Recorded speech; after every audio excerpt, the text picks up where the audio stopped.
चलिए, तो मान लीजिए कि अभी हम आपको साइंस पढ़ा रहे हैं, ठीक है, और शाम में 40 लिख के नहीं आएगा तो कुछ आ जाइए, ठीक है, समझे कि नहीं। 40 गो लिख कर 40 याद करके आना है, ठीक है ना। अब बिना कुचैया के तो लो सुनने वाला नहीं है। आइए, निम्न में से किस दर्पण की फोकस दूरी धनात्मक बोले तो प्लस, किसका फोकस दूरी धनात्मक होता है, ठीक है। तो आइए, निम्न में से किस दर्पण की फोकस दूरी धनात्मक होती है। तो आपको बताए हैं उत्तल लेंस रहे या दर्पण, इसका फोकस दूरी धनात्मक रहता है, ठीक है ना। अवतल दर्पण रहे या लेंस रहे, इसका फोकस दूरी ऋणात्मक। और समतल दर्पण के फोकस अनंत होता है। बोलो कोई दिक्कत? यहाँ तक किसी को दिक्कत है तो आप आंसर बता दीजिए क्या होगा। उत्तल दर्पण, बहुत अच्छा। उत्तल दर्पण समझ में आ रहा है? नहीं? चलो देखो नेक्स्ट बउआ। हर समय मजाक का मोमेंट में नहीं रहे। इनमें से कौन पादप हार्मोन है? पादप मतलब पेड़ पौधा। कौन ऐसा हार्मोन है जो पेड़ पौधा में पाया जाता है? इंसुलिन, थायरोक्सिन या एंड्रोजन या साइटोकाइनिन। तो पेड़ पौधा में पाया जाने वाला कौन है? साइटोकाइनिन। बाकी इंसुलिन, थायरोक्सिन और एंड्रोजन ये सब मनुष्य में पाए जाने वाला है। एंड्रोजन सेक्स हार्मोन है, लिंग हार्मोन जिसको कहते हैं। थायरोक्सिन जिससे कमी से शरीर में क्या हो जाता है? घेंघा रोग।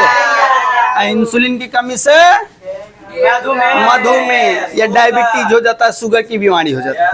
कोई दिक्कत नहीं ना है। तो पादप हार्मोन कौन है? साइटोकाइनिन। साइटोकाइनिन, ऑक्सिन ये सब रहे तो समझ जाइए कि ये पादप हार्मोन यानी पेड़ पौधा में पाए जाने वाला हार्मोन। कोई दिक्कत है? अरे कोई दिक्कत है? तो पेड़ पौधा में पाए जाने वाला हार्मोन कौन है? साइटोकाइनिन। बाकी सब मनुष्य में पाए जाने वाला है, मानव के शरीर में, यानी जंतु। हम लोग जंतु में आते हैं। दुइयो भाग है, साइंस दुइयो को मानता है, एक पादप एक जंतु। तो पादप में पेड़ पौधा, जंतु में सब आगे जितना है, कीड़ा मकोड़ा, इंसान, आदमी सब। रुधिर, रुधिर मतलब खून। खून बोलिए, ब्लड बोलिए या रक्त बोलिए, ठीक है, या लहू, ठीक है। तो रुधिर का कौन सा अवयव रक्त को स्राव को रोकने यानी खून को रोकता है, बहने नहीं देता है, ठीक है। रुधिर में क्या ऐसा चीज है जो खून को बहने से रोकता है? लसिका, प्लाज्मा, प्लेटलेट्स या इनमें से कोई नहीं। कौन ऐसा है जो खून को बहने से रोकता है? आपको बताना है कौन है जो ब्लड को निकलने से आपको क्या करता है? रोक देता है। तो भैया प्लेटलेट्स है। प्लेटलेट्स आपको ब्लड को बहने नहीं देता, रोकने का काम करता है, ठीक है। आपका शरीर में प्लेटलेट्स कमने लगेगा तो धीरे धीरे कमजोरी, वीकनेस महसूस होगा, समझे कि डेंगू का लक्षण। डेंगू में प्लेटलेट्स धीरे धीरे कमने लगता है। डेंगू बीमारी हो जाएगा तो आपको धीरे धीरे प्लेटलेट्स क्या होने लगेगा? कमने लगेगा। काहे हो? हमारा शरीर किस पीएच प्रेशर के बीच कार्य करता है? बोला कि हमारा जो बॉडी है, बॉडी में भी पीएच मान होता है। तो कहां से कहां तक शरीर का पीएच मान होना चाहिए, ठीक है। तो हमारा शरीर का पीएच मान भैया 7 से लेकर 7.8 तक होना चाहिए। याद रखें, इससे 19 बिनेस होगा तो आप बीमार पड़ जाइएगा। 7.8 से ज्यादा हुआ तो बीमार पड़ जाएगा, 7 से कम होगा भी तो बीमार पड़ जाइएगा, समझे कि नहीं। तो हमारा शरीर का जो पीएच मान है 7 से 7.8 तक रहना चाहिए, समझे कि नहीं। हम लोग का शरीर का पीएच मान 7 से 7.8 तक रहना चाहिए, समझ रहे हैं? 7 से 7.8 तक। चलो आगे बढ़ो। निम्न में से कौन बौने पौधे को दर्शाता है? बौना पौधा, बौना मतलब तो स्मॉल टीटी, स्मॉल टीटी बौना पौधा को, और कैपिटल टीटी बड़ा पौधा को, ये लंबा पौधा को। लंबा पौधा रहे तो टीटी, अब बौना रहे तो स्मॉल टी।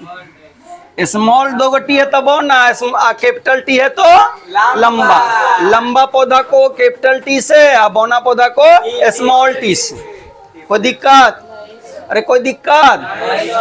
भूख नहीं ना लगा है? चलो बहुत होशियार है बउआ। विभक्त वलय का उपयोग किस उपकरण में किया जाता है? और एक मशीन होता है विभक्त वलय, ऐसे रहता है, देखिए विभक्त वलय।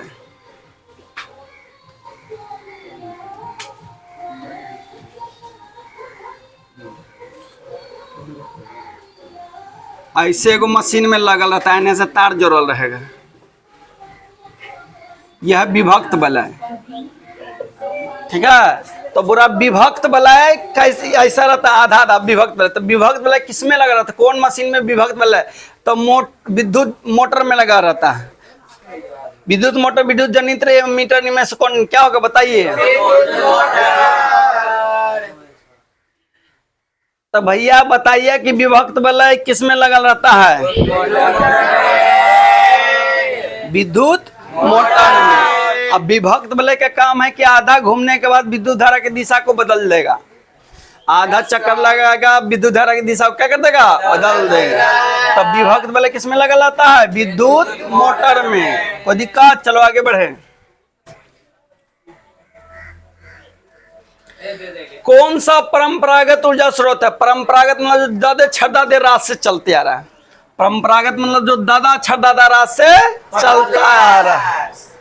तो जैव मात्रा, नाभिकीय ऊर्जा, भूतापीय ऊर्जा, ये इनमें से कोई नहीं। तो दादा छदादा रात से कौन चलते आ रहा है? जैव, यानी बायोगैस, गोबर गैस। गोबर से देते है, गोबर का गोईठा ठोक के काम चलाते थे। तो पूर्वजों से चलता है, दादा छदादा ठदादा सब यूज किए, समझे कि नहीं? तो ये परंपरागत ऊर्जा स्रोत है। बायोगैस बोले या जैव मात्रा कैसा है? परंपरागत। परंपरा में दादा छदादा रात से चलते आ रहा है, समझे कि नहीं? और समझे कि नहीं? अब एक चीज और पूछता है कि बायोगैस का मुख्य घटक कौन है? तो मीथेन, CH4। बायोगैस का मुख्य घटक मीथेन। मीथेन, ठीक है, बायोगैस का मुख्य घटक मीथेन। या पूछेगा बायोगैस में क्या पाया जाता है? तो मीथेन। बायोगैस का मुख्य घटक क्या है? मीथेन, जिसका फॉर्मूला CH4 होता है। ठीक है, अरे ठीक है। कौन सा हाइड्रोकार्बन सबसे सरल यौगिक? आपको बता चुके कि हाइड्रोकार्बन क्या प्रकार के? दो प्रकार के। हाइड्रोकार्बन क्या प्रकार के? दो प्रकार का होता है। एक होता है संतृप्त हाइड्रोकार्बन, संतृप्त हाइड्रोकार्बन है एगो, असंतृप्त हाइड्रोकार्बन। हाइड्रोकार्बन दो तरह का, संतृप्त हाइड्रोकार्बन और असंतृप्त। संतृप्त में आता है एल्केन, संतृप्त में एल्केन। एल्केन का सूत्र क्या होता है? CnH2n+2 होता है ना। तो हाइड्रोकार्बन दो तरह का, संतृप्त हाइड्रोकार्बन और असंतृप्त। संतृप्त में आता है एल्केन, जिसका सूत्र होता है CnH2n+2। सिंगल बॉन्ड से बनल रहता है, आबंध, एकल आबंध से जुड़ा रहता है। एल्केन एकल आबंध से जुड़ा रहता है। तो दिक्कत अब है भैया, इसका भी दो प्रकार होता है। संतृप्त का दो प्रकार, एल्कीन, एगो होगा एल्काइन। और संतृप्त का दो प्रकार, एल्कीन और एल्काइन।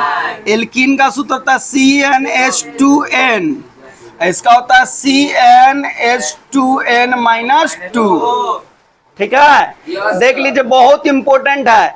ये रहता है डबल आबंध में, दुई आबंध है, ये त्रिआबंध। कोई दिक्कत? आइए, तो हाइड्रोकार्बन दो तरह का, एक संतृप्त हाइड्रोकार्बन, एक असंतृप्त। संतृप्त हाइड्रोकार्बन का भी एक प्रकार एल्केन आता है, उसमें एल्केन का सूत्र ये है। ठीक है, आते असंतृप्त हाइड्रोकार्बन। असंतृप्त हाइड्रोकार्बन का भी दो प्रकार, एक एल्कीन और एक एल्काइन। एल्कीन का ये सूत्र होता है, एल्काइन का ये सूत्र। एल्केन सिंगल आबंध से बना रहता है, एल्कीन दुई आबंध से, और एल्काइन त्रिआबंध। यहाँ पूछा कि सबसे सरल यौगिक, तो सबसे सरल यौगिक कौन है? मीथेन, जिसका फॉर्मूला क्या होता है? CH4। ठीक है। तो सबसे सरल यानी सिंपल फॉर्म में जो यौगिक पाया जाएगा वो है मीथेन। समझ रहा है कि नहीं? सिंपल फॉर्म में जो पाया जाएगा यौगिक वो कौन है? मीथेन। कोई दिक्कत? अरे कोई दिक्कत? ये सब लिखिएगा, यही सब एग्जाम में 19 उलट पुलट के पूछता है जो आपको बताते हैं, लेकिन आप ध्यान नहीं दीजिएगा। लिविर लाविर करने पर ध्यान दीजिएगा तो बुरा में जाइएगा। Yes sir. चालक, चालक के बारे में बता चुके हैं। Yes sir. ऐसा पदार्थ जिससे करंट आसानी से पास हो जाए उसे क्या कहते हैं? चालक। सोना, चांदी, टीन, लोहा सब क्या चालक है। और सबसे अच्छा चालक चांदी। सबसे अच्छा चालक कौन होता है? चांदी। सबसे अच्छा चालक चांदी। कोई दिक्कत? सबसे अच्छा चालक चांदी होता है। चालक वह पदार्थ जिससे आसानी से करंट गुजर जाए उसी को हम क्या कहते हैं? चालक। तो चालक का प्रतिरोध, प्रतिरोध भी चालक, चालक जान गए ना कि जिससे करंट आसानी से पास हो जाए उसी को क्या कहते हैं? चालक। अब है प्रतिरोध, तो जो विद्युत धारा का विरोध करता है उसी को प्रतिरोध कहते हैं। चालक का वह गुण जिसके कारण वो विद्युत धारा का क्या करे? विरोध करे, यानी विद्युत धारा को जाने ना दे, रोकने का कोशिश करे, उसी को क्या कहते हैं? प्रतिरोध कहते हैं। निर्भर नहीं करता है, तो आपको प्रतिरोध का गुण पाए होंगे, याद करिए कि प्रतिरोध चालक की प्रकृति पर निर्भर करता है, अनुप्रस्थ काट का क्षेत्रफल पर, तापमान पर, चालक की लंबाई पर, करता है कि नहीं? तो कौन पर निर्भर नहीं करता है? तो भैया चालक का प्रतिरोध किस पर निर्भर नहीं करता है? निर्भर करता हो तो बता चुके हैं भैया। चालक की लंबाई पर तो निर्भर करता है। प्रतिरोध चालक के लंबाई पर निर्भर करता है, लेकिन यहाँ पूछा कि नहीं करता है कौन? नहीं वाला जवाब देना है। तो लंबाई पर तो निर्भर करता है। चालक का अनुप्रस्थ काट का क्षेत्रफल पर भी निर्भर करता है, यानी कितना मोटा कितना पतला उस पर भी निर्भर करेगा, ये तो करता है। चालक के तापमान पर भी निर्भर करता है। और एगो क्या है? चालक की प्रकृति पर भी निर्भर करता है, लेकिन चालक में विद्युत धारा प्रवाहित कर रहा है उस पर निर्भर नहीं करता, यानी यही होगा। चालक पर तो निर्भर नहीं करता है तो इस पर निर्भर नहीं करता, बाकी तीनों पर निर्भर करता है। तो आपको 2 नंबर पढ़ाए थे, बताइए कि चालक प्रतिरोध किन किन बातों पर निर्भर करता है? तो चालक की लंबाई, चालक की प्रकृति, चालक का अनुप्रस्थ काट का क्षेत्रफल और तापमान। कहे थे ना, देखिए वही में से उलट के क्वेश्चन पूछता है कि बच्चा लोग कैसे फांस से यहाँ पर किस पर निर्भर नहीं करता है। तो बच्चा लोग चालक की लंबाई तो पढ़े हैं, वही मार देंगे। क्वेश्चन को अच्छा से दिमाग को अस्थिर करके समझना है। समझ रहे कि नहीं? Yes sir. चलिए बहुत अच्छी बात, आगे बढ़िए। मेरु रज्जु निकलता है, बोले कि जो मेरु रज्जु है कहाँ से निकलता है? ये हम लोग का मेरु रज्जु दिमाग में पाया जाता है। मेरु रज्जु कहाँ पाया जाता है? दिमाग, यानी मस्तिष्क में। तो निकलता है कहाँ से है? मेडुला से। मेरु रज्जु कहाँ से निकलता है? मेरु रज्जु समझे एक तरह से नस है जो आपका दिमाग से निकलता है। अब दिमाग में कहाँ से निकलता है? मेडुला से। मेडुला से निकलता है, ठीक है? मेडुला से निकलता है। मेरु रज्जु कहाँ से निकलता है? मेडुला से। चलो आगे बहुआ,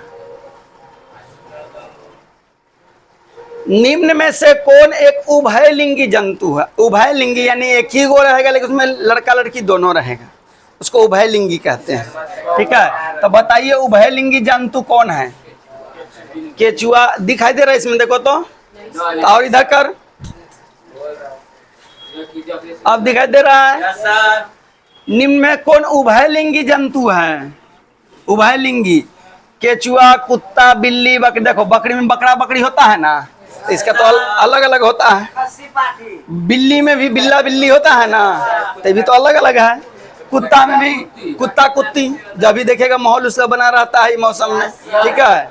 और केचुआ में ऐसा नहीं होता है। तो केचुआ द्विलिंगी, उभयलिंगी या द्विलिंगी भी बोल सकते हैं, उभयलिंगी या द्विलिंगी। तो केचुआ उभयलिंगी जंतु। केचुआ देखे है ना, एक किसान का मित्र होता है, ठीक है? केचुआ किसान का क्या होता है? हाँ, चेणवा, सही पकड़ा, चेणवा जो रहे है अकेलवा। चलो आगे बढ़े। रासायनिक अभिक्रिया के दौरान किसी पदार्थ में ऑक्सीजन का योग कहलाता है, यानी कोई पदार्थ में ऑक्सीजन योग हो रहा है, योग मतलब जुड़ रहा है, तो भैया देखिए दो तरह तो इसमें ऑक्सीजन जुड़ता है, ऑक्सीजन जुड़े यानी वृद्धि हो, जुड़े यानी वृद्धि हो या बोले बढ़ रहा है, ठीक है, या योग, ठीक है। किसी में ऑक्सीजन बढ़ रहा है तो इसको कहेंगे क्या, उपचयन या ऑक्सीकरण। ऑक्सीजन जुड़ रहा है, बढ़ रहा है तो उपचयन या ऑक्सीकरण। ऑक्सीजन बढ़ रहा है, वृद्धि हो रहा है, अधिक हो रहा है, ठीक है, तो उसको उपचयन या ऑक्सीकरण कहते हैं। अब मान लीजिएगा ऑक्सीजन घटेगा, ऑक्सीजन घटता है, घटता को ह्रास भी लिख ले रहेगा। यदि ह्रास हो रहा है, कमी हो रहा है तो इसको अपचयन कहते हैं, अपचयन, अपचयन कहते हैं या अनऑक्सी।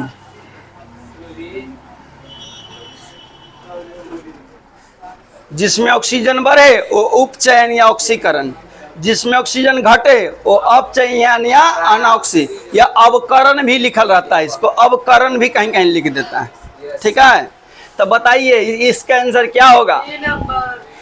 जिस रासायनिक अभिक्रिया के दौरान पदार्थ में ऑक्सीजन का योग होता है, योग मतलब बढ़ रहा है, तो बढ़ेगा तो क्या होगा, उपचयन, बढ़ेगा तो क्या होगा, उपचयन, उपचयन। समझ रहे हैं कि नहीं। चला आगे बढ़े, ये सब इम्पोर्टेंट आएगा ही, समीकरण से आता ही आता है।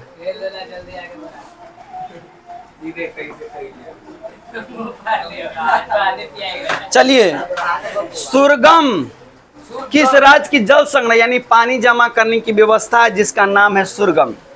तो कौन सा राज्य में सुरगम बना हुआ है, हिमाचल प्रदेश, तमिलनाडु, केरल या कर्नाटक। तो बताइए कि सुरगम किस राज्य का जल संग्रह है। तो भैया केरल, सुरगम कहाँ का है, केरल, केरल, ठीक है, केरल का सुरगम व्यवस्था। तो आज के लिए वीडियो में इतना ही रहेगा। वीडियो अच्छा लगे तो लाइक कर दीजिएगा, शेयर कर दीजिएगा और सब्सक्राइब नहीं किया तो चैनल को सब्सक्राइब कर दीजिए। आज के लिए इतना ही, जय हिंद, जय भारत।